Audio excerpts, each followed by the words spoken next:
Hello. হ্যাঁ, কে বলছেন? আমি এই বর্ধমান কোর্ট থেকে বলছিলাম। বলুন। মাস্টারমশাই বলছেন নাকি? হ্যাঁ, হ্যাঁ, বলুন। বলুন। ওই আপনার মেয়ের সঙ্গে কথা হয়েছিল আগে, বুঝলেন? কি কথা হয়েছিল? ওই ওই গুরুজির মানে সঙ্গে। কোথায়? হ্যাঁ, হ্যালো। হ্যাঁ, হ্যাঁ। বলছি গুরুজি লাস্ট বলেছে 25 লাখ টাকা পর্যন্ত দেবো বলেছে, বুঝলেন? হুম, ঠিক আছে। ওর মায়ের সাথে কথা বলুন তো এখন। আপনি বলুন না, এবার আমি আর কিছু বলবো না। মাস্টারমশাই। হ্যাঁ, কি বলছেন বলুন। হ্যালো। হ্যাঁ, আমি মাস্টারমশাই ওয়াইফ বলছি, কি বলছেন? বলছি যে ওই গুরুজি আপনাদের ওই 25 পর্যন্ত ইয়ে করেছে, ওই লাস্ট ওইটা দিতে পারবে বলেছে। যদি ও, মীমাংসা করতে চান তাহলে করতে পারেন, আপনাদের ইচ্ছা। উনি উনি কোথায় আসবেন? ওনাকে তো সারেন্ডার হতে হবে, জেলে ঢুকতেই হবে। ঠিক আছে। ও, কেস তো উঠবে না। আচ্ছা ঠিক আছে। আচ্ছা কেস উঠবে না। আচ্ছা। তো জেলে ঢুকে ওকে বেল নিতে হবে, থাকবে, বেশ কিছুদিন থাকতে হবে জেলে। ও আচ্ছা। যেখানেই যা করুক। হ্যাঁ, এবার সারেন্ডার হওয়ার আগে এবার আপনাদের যদি আপনারা বলেন যে হ্যাঁ ঠিক আছে, ও উকিলবাবু দায়িত্ব, ও উকিলবাবু দিদি, দায়িত্ব করে। স্যারেন্ডার হওয়ার আগে যদি আমরা এটা করি তাহলে ওকে আর স্যারেন্ডার হতে হবে না নাকি? না, সারেন্ডার ওকে হতেই হবে। টাকা দিলেও ওকে জেলে ঢুকতে হবে। ও আচ্ছা। টাকা মানে জেলে না ঢুকে ওর বাঁচার কোনো রাস্তা নেই। তাহলে আবার উনি টাকাটা দেবেন কেন? ব্যাপারটা হচ্ছে, শুনুন, উনি ট্যাসেলে যেতে চাইছেন না। এখন যা হবে দেখুন, আমি আর কিছু বলবো না গো।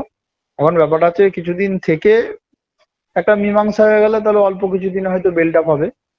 ঠিক আছে। হয়তো 1.5 মাস 2 মাস থাকলো, মীমাংসা হয়ে গেল। না না, উনি উনি উনি যখন ওনাকে ওখানে যেতেই হবে তাহলে উনি ফালতু টাকাটা দেবেন কেন? তাহলে ওনার তো সেটা হ্যারাসমেন্ট হবে। ফালতু কেন, ফালতু কেন? মেয়েটা চিকিৎসা করতে না, হয়েছে। সেটা কি আর আমার শুনুন, কোনো ইয়ে হবে শুনুন না? আপনাকে, শুনুন একটা কথা বলছি, শুনুন। বলুন। এখন ব্যাপারটা হচ্ছে মক্কেল আমাদের, হ্যাঁ। হ্যাঁ আমাদের তো নিজেদের কেউ না। হ্যাঁ ঠিক আছে। হ্যাঁ এবার উনি বললো যে দেখি যদি ও যদি পায়, খারাপ কি আছে, সে সারেন্ডার করে দেবে।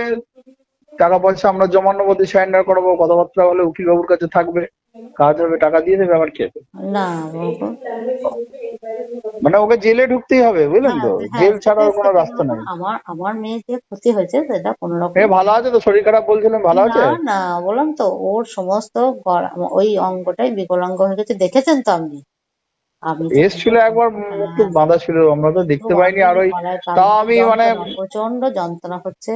অনেক যে এখন জেল সিট কেনা হচ্ছে, জেল সিট লাগানো হচ্ছে, প্রচন্ড যন্ত্রণা হচ্ছে, ও যন্ত্রণা খুব করছে, শরীর খারাপ, ও অসুস্থ তো।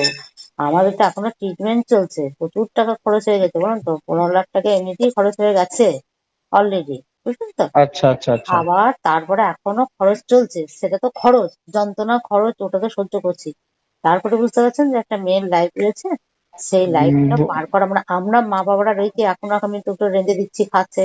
আমার 60 বছরের বয়সের ধাক্কা, আমি ওকে আর রেঁধে দিতেও পারবো না, তখনও কি করে খাবে? আমাদের তো ওকে নিয়ে তো ভবিষ্যৎ এবার চিন্তা করতে হবে। শুনুন, আপনাকে একটা কথা বলি। হ্যাঁ দেখুন, এবার ও তো আসামি। হ্যাঁ হ্যাঁ। হ্যাঁ, ও বাঁচবার জন্য আপনাকে অনেক কিছু প্রতিশ্রুতি দিতে পারে। ঠিক আছে। হুম। যেহেতু একটা দুর্ঘটনা ঘটিছে, ওকে আর বিশ্বাস করার কোনো দরকার নেই। ঠিক আছে। আমরা আর কি করব বলুন? আমরা টাকা এবার পয়সাটাই, আমি তো আপনাকে হ্যাঁ, সেটাই টাকা বলছি যে পয়সাটা আমরা। পাঠিয়ে দিলে, শুনুন, টাকা হ্যাঁ পয়সাটা আপনাকে পাইয়ে দিলে একটা টাকা পয়সারই সেটেলমেন্ট করার মতো আমাদের কাছে রাস্তা আছে। এবার ধরুন ওর লাইফের হয়তো ওর সঙ্গে সেটেলমেন্ট করিয়ে দিলাম। ও কেস থেকে বাঁচার জন্য সে এখন অনেক কিছু আপনার সঙ্গে প্রতিশ্রুতি দিল, লেখালেখি করলো। হ্যাঁ হ্যাঁ। হ্যাঁ দেখা গেল সেই লেখালেখি গুলো মানে এই কেসটা থেকে ওই কেসের তো আর কোনো দাম থাকবে না পরে। হ্যাঁ, মেন তো এই কেসটা। আচ্ছা। হ্যাঁ। এইটা আর কি হবে তখন? ওটা যা হবে ওই টাকা পয়সাটাই নিয়ে নেওয়াটাই বেটার হবে, যদি আপনারা রাজি হন। আমি জোর জোর করে কিছু বলবো না।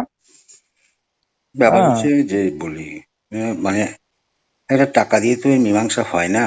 মানে হুম ওর জীবনের দায়িত্বটা কে নেবে? এই যে সারা কি হলো? মাস্টারমশাই, মাস্টারমশাই, হুম, এবার দেখুন ও বললো হ্যাঁ আমি দায়িত্ব নেবো। বুঝতে পেরেছেন? হুম, ও বললো আমি দায়িত্ব নেবো। হুম, দিয়ে আপনারা একটা কাগজে লেখালেখি হলো, সব হলো, শুনুন আমি কথাবার্তা হলো, ও বুঝলেন কি তো? দায়িত্ব নেবে? ওর বিয়ে বউ বাচ্চা আছে, ওকে কেন দায়িত্ব নিতে বলবো? ওকে, হ্যাঁ। সেইটা এবার বলি শুনুন, ও আসামি, হুম। ওর সঙ্গে কোনো আর এগ্রিমেন্ট চলবে না। হুম। ওকে যা বলবেন না, ও সব হ্যাঁই বলবে, হুম। বুঝতে পেরেছেন? হুম। ওর থেকে যদি এবার ওই টাকা পয়সা আমার নিয়েই, কথা আমি খালি সেদিনকেও বলেছি হ্যাঁ যে বলুন, এই বলুন। হ্যাঁ, নমস্কার কাকু। হ্যাঁ বলুন, বলুন। হ্যাঁ, আমি একটা কথা বলছি। ও ওর বউ বলেছিল সরে যাবে এবং ওর বউ সরেও গেছিল। ওর বউ বলেছিল ডিভোর্সের সব কাগজপত্র অ্যারেঞ্জমেন্ট করে দিয়েছে। এখন তো দেখছি ধেই ধেই করে নাচের পোস্ট পোস্ট করছে, নাচের ছবি।